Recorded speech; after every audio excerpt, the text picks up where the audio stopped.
따뜻한 그 나라의 의료 시스템 때문에 내가 그 나라에서 울었습니다. 단순히 일이었습니다. 단지 유해를 수습하러 한국에 잠시 들렀을 뿐이었죠. 그런데 그 4일간의 체류가 제 인생을 완전히 바꿔놓을 줄 누가 알았겠어요. 심지어 그 시작은 일본에서의 악몽 같은 병원 방문이었습니다. 유엔 보건안보 특사로 세계 곳곳을 다녔던 저는 최고의 시스템을 갖췄다는 나라들조차 환자에게 얼마나 차가울 수 있는지를 알고 있었습니다. 그런데 절에서 맞이한 차 한 잔과 스님의 한마디가 그 누구보다 냉철했던 제 마음을 녹여버렸습니다. 그리고 그날 새벽 저는 땀으로 흠뻑 젖은 채 108번 절을 하며 그동안 단 한 번도 하지 못했던 용서란 걸 배우게 되었죠. 그게 제 여동생이 남긴 마지막 유산이었습니다. 한국이요?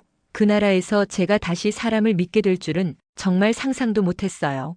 이야기 시작하기 전에 좋아요, 구독, 알림 설정 부탁드리고요. 영상 끝나고 여러분의 이야기도 댓글로 꼭 들려주세요. 혹시 여러분에게도 마음을 내려놓게 만든 어떤 나라의 순간이 있었나요? 안녕하세요. 저는 헬레나 슈타인입니다. 독일 외교부 소속 국제보건안보 특사로 15년째 세계를 떠돌고 있네요. 세계보건기구와 유엔 사이의 보건 분쟁 조정 업무가 제 담당이죠. 하루 종일 회의와 전화, 이메일에 시달리다 보니 건강은 뒷전이 되었습니다. 매일 밤 수십 개의 이메일과 회의록을 검토하는 일상이 되어버렸어요. 상사의 목소리가 늘 귓가에 맴돌았습니다. 늦은 밤까지 일하고 새벽에 잠깐 눈을 붙이는 생활이 반복되었죠. 그러다 보니 위장병과 불면증이 찾아왔어요. 숙면이라는 단어가 제 사전에서 사라진 지 오래였습니다. 창백한 얼굴로 화장실 거울을 바라봤어요. 눈 밑에 다크서클이 검은 지도처럼 퍼져 있었습니다. 며칠째 제대로 된 잠을 이루지 못했죠. 위장병은 날이 갈수록 악화되었어요. 제 몸은 이미 비상신호를 보내고 있었습니다. 주치의는 심각한 위궤양 상태라고 진단했어요. 이대로 가다간 위출혈로 이어질 수 있다는 경고였습니다. 의료진조차 더 이상의 조언을 주지 못했죠. 약을 삼키며 다음 회의 자료를 훑어보는 게 일상이 되어버렸어요. 평소와 다름없던 어느 아침 커피를 마시며 이메일을 확인했습니다. 긴급 가족부고 소식이란 제목이 눈에 들어왔죠. 이복 여동생 소피아가 한국에서 갑작스럽게 세상을 떠났다는 소식이었어요. 커피 잔을 떨어뜨릴 뻔했습니다. 순간 머릿속이 하얘졌죠. 입에서 무의식적으로 소피아의 이름이 새어나왔어요. 10년 만에 듣는 동생의 소식이 이런 형태일 줄은 몰랐습니다. 소피아는 한국에서 영어 강사로 일하고 있었죠. 마지막 연락은 작년 크리스마스 카드가 전부였어요. 바쁘다는 핑계로 제대로 연락도 하지 않았던 제 자신이 원망스러웠습니다. 비서가 한국행 비행기를 예약했다고 알려주었죠. 고개를 끄덕이며 창밖을 바라봤어요. 북유럽의 차가운 빗방울이 창문을 타고 흘러내렸습니다. 그 모습이 마치 제 눈물 같았죠. 한국은 제가 여러 차례 방문했던 나라였어요. 유엔 보건협력국 중에서도 디지털 병원 평가에서 최고 등급을 받은 곳이었습니다. 첨단 의료 시스템으로 세계가 주목하고 있었죠. 그런데 그런 나라에서 동생이 갑자기 세상을 떠났다니 이해할 수 없었어요.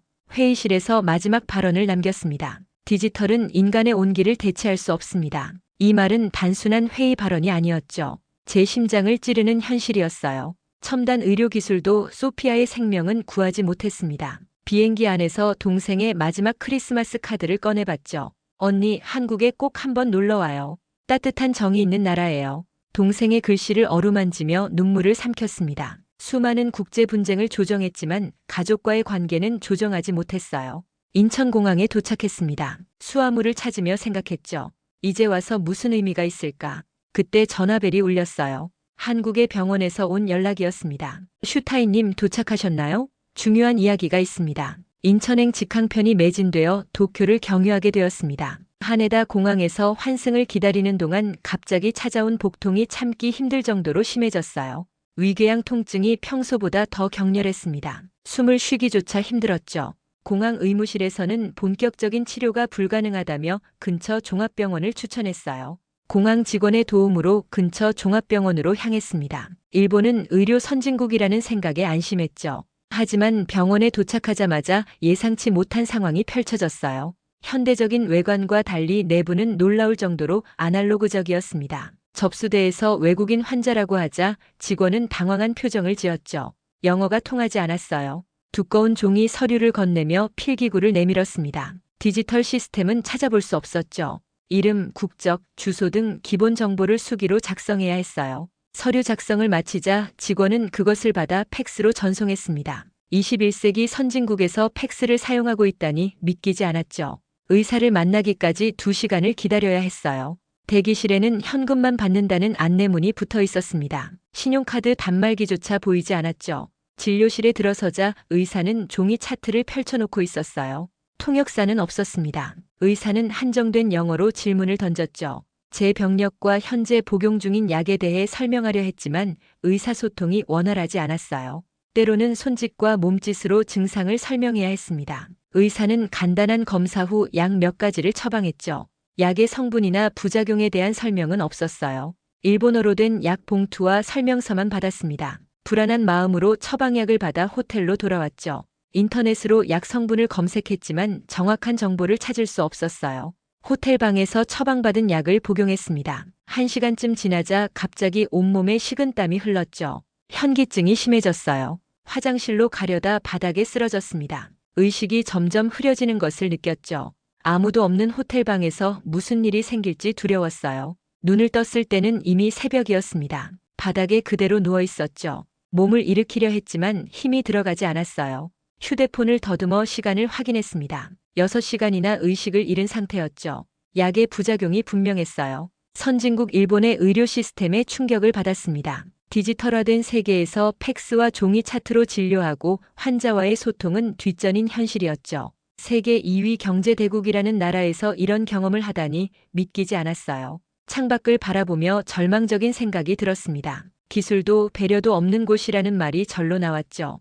동생 소피아가 한국에서 어떤 의료 서비스를 받았는지 궁금해졌어요. 한국은 디지털 병원 시스템이 세계 최고 수준이라고 알고 있었습니다. 간신히 몸을 일으켜 비행기 시간을 확인했죠. 2시간 후 인천행 비행기에 탑승해야 했어요.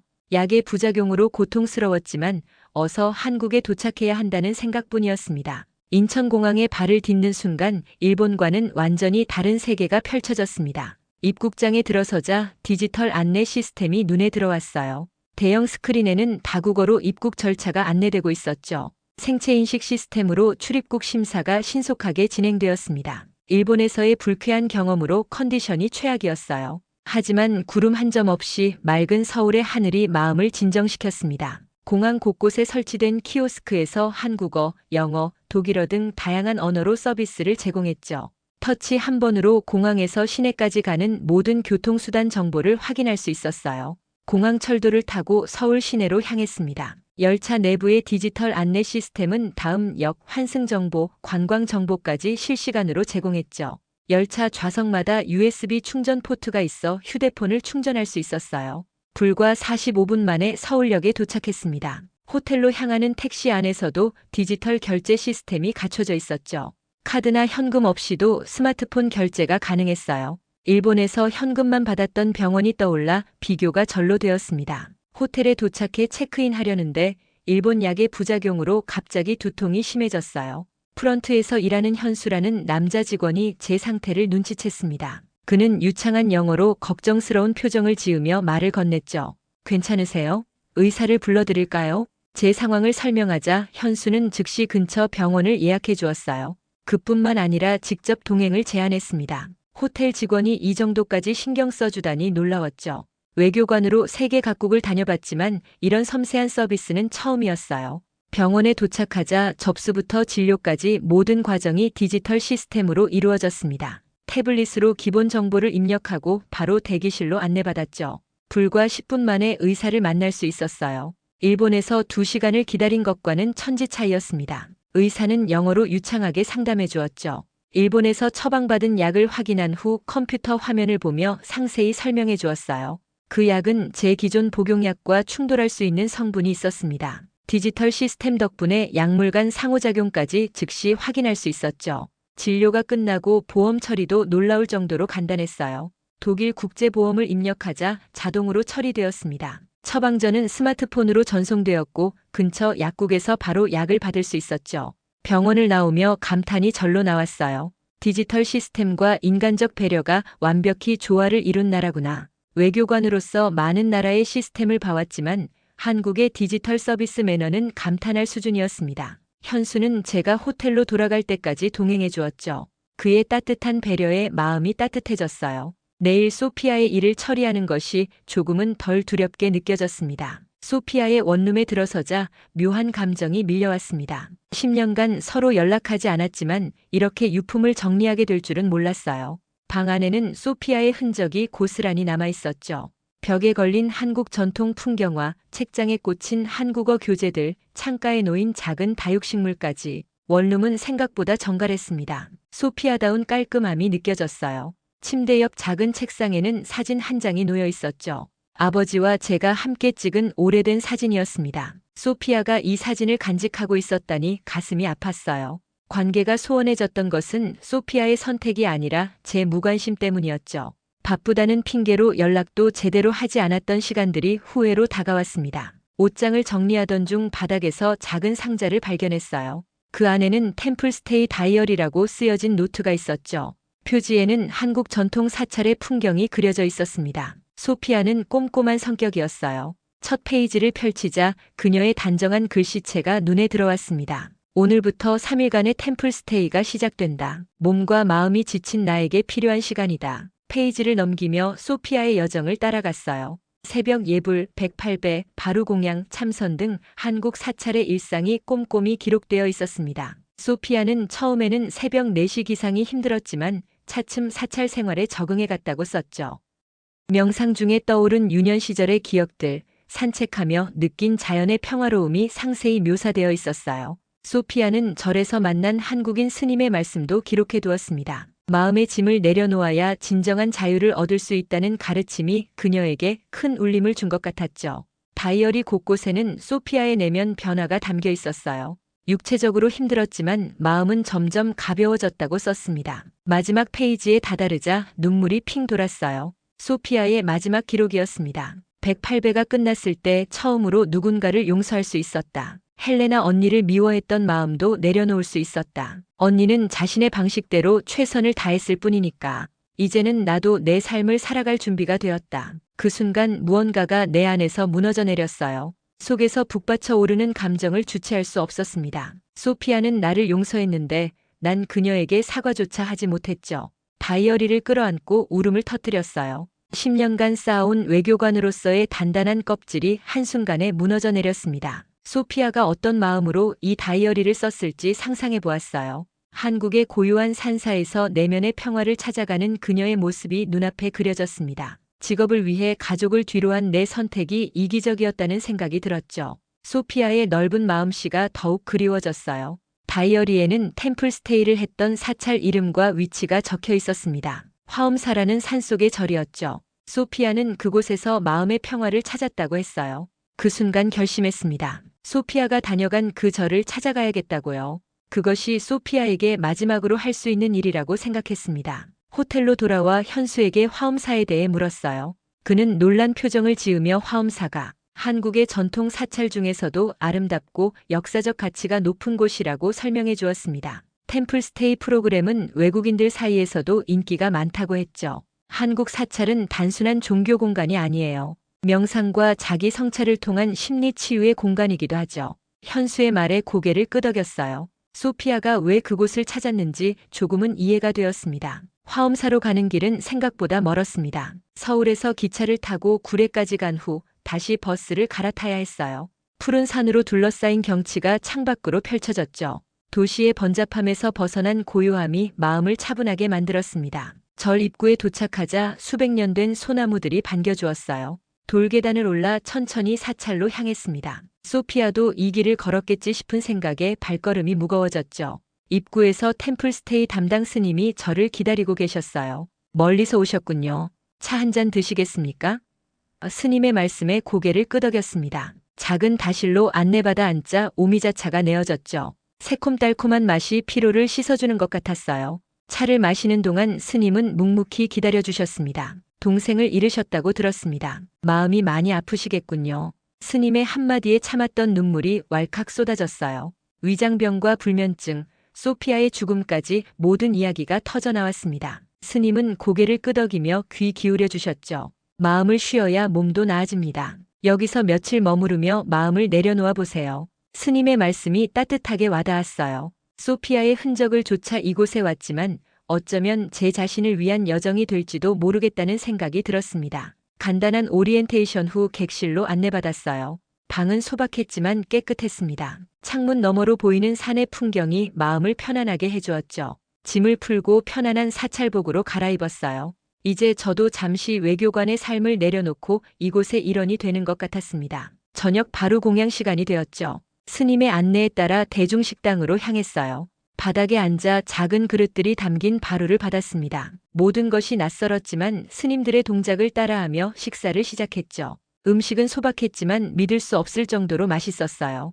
담백한 된장국에는 3년 된 된장이 사용되었다고 합니다. 직접 재배한 나물은 신선했고 절에서 만든 김치는 적당한 감칠맛이 났죠. 모든 음식이 완벽한 균형을 이루고 있었어요. 놀랍게도 며칠째 시달리던 위장 통증이 식사 중에 사라졌습니다. 스님께 이야기하자 미소를 지으셨죠. 음식은 약이 되기도 하고 독이 되기도 합니다. 정성과 균형이 중요하지요. 식사가 끝나고 차를 마시며 스님과 대화를 나눴어요. 한국 사찰 음식의 철학에 대해 들었습니다. 음식 하나하나에 담긴 의미와 정성, 자연과의 조화를 중시하는 철학이 놀라웠죠. 15년간 외교관으로 세계 각국의 음식을 접했지만 이런 깊은 철학이 담긴 음식은 처음이었어요. 그날 밤 오랜만에 편안한 잠을 이룰 수 있었습니다. 소피아가 이곳에서 찾았던 평화가 조금씩 이해되기 시작했죠. 내일부터 본격적인 사찰 생활이 시작된다고 생각하니 설레는 마음이 들었어요. 소피아의 마지막 발자취를 따라가는 여정,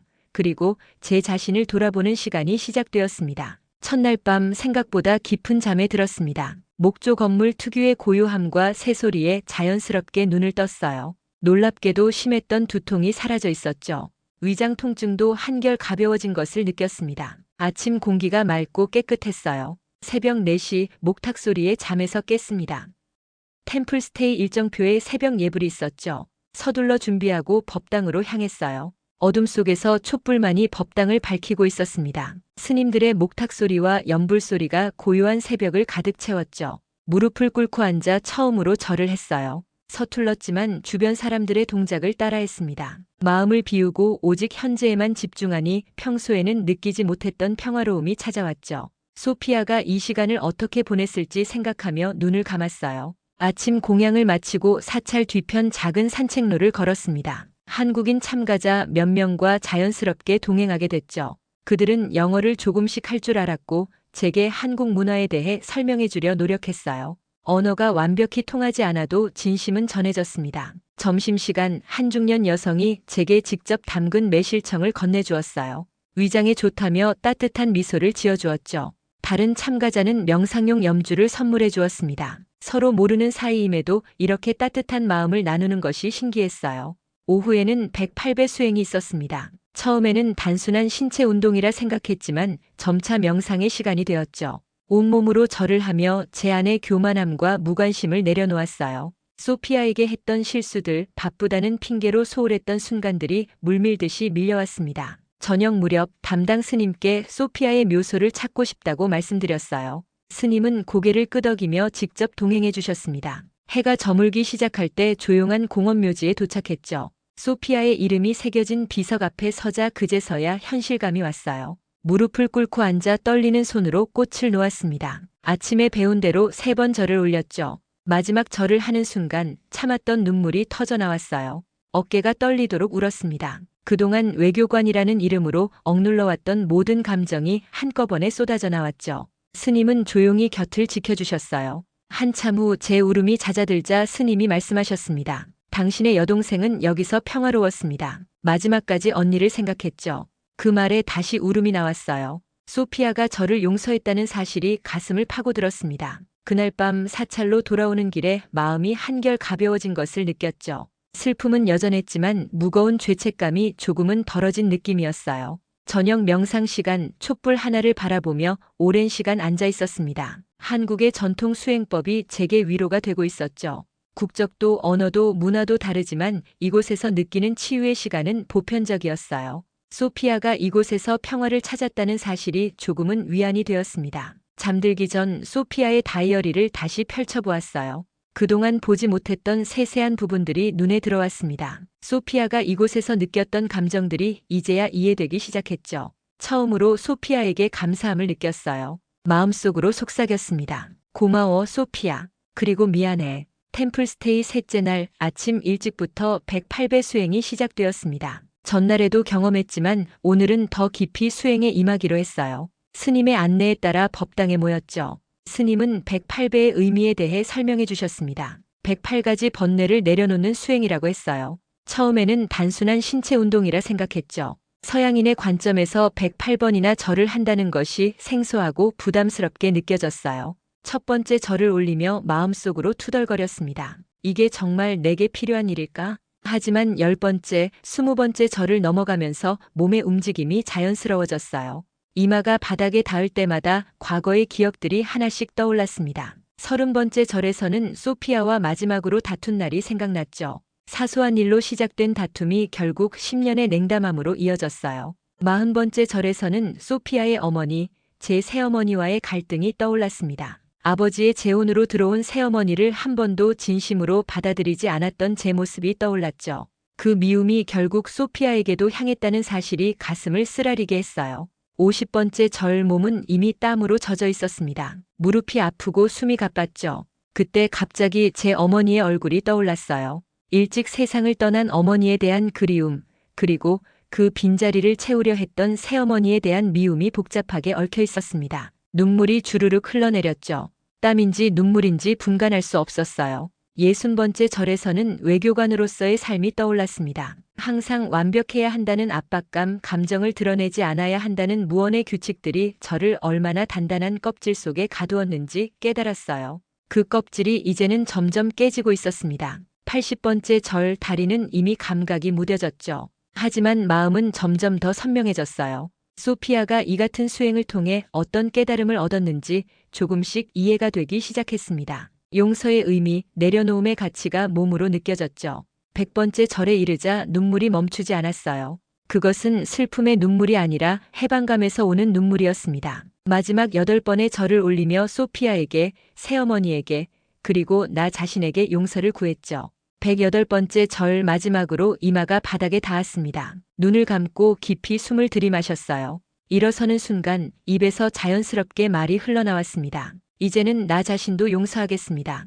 법당은 고요했지만 제 마음속에서는 폭풍우가 지나간 후에 맑은 하늘 같은 평화가 찾아왔어요. 서양의 심리 치료에서도 경험하지 못했던 깊은 감정의 정화를 느꼈습니다. 한국 불교의 수행법이 서양인인 제 마음의 상처까지 어루만진 순간이었죠. 스님이 다가와 물수건을 건네주셨어요. 어떠셨습니까? 스님의 질문에 제 대답은 간단했습니다. 평생 잊지 못할 경험이었습니다. 스님은 미소를 지으며 고개를 끄덕이셨죠. 그날 밤 평소보다 일찍 잠자리에 들었어요. 몸은 피곤했지만 마음은 그 어느 때보다 가벼웠습니다. 소피아가 남긴 다이어리의 마지막 문장이 이제야 진정으로 이해됐죠. 108배가 끝났을 때 처음으로 누군가를 용서할 수 있었다는 그 문장의 의미를 이제 저도 알게 되었습니다. 템플스테이를 마치고 서울로 돌아왔습니다. 한 달 전과 같은 도시였지만 제 눈에 비친 서울은 완전히 달라 보였어요. 이제는 화려한 디지털 속에 숨겨진 따뜻한 마음이 보였죠. 호텔에 돌아와 유엔 본부에서 온 메일을 확인했습니다. 서울에서 보건 분쟁 관련 회의가 열린다는 내용이었어요.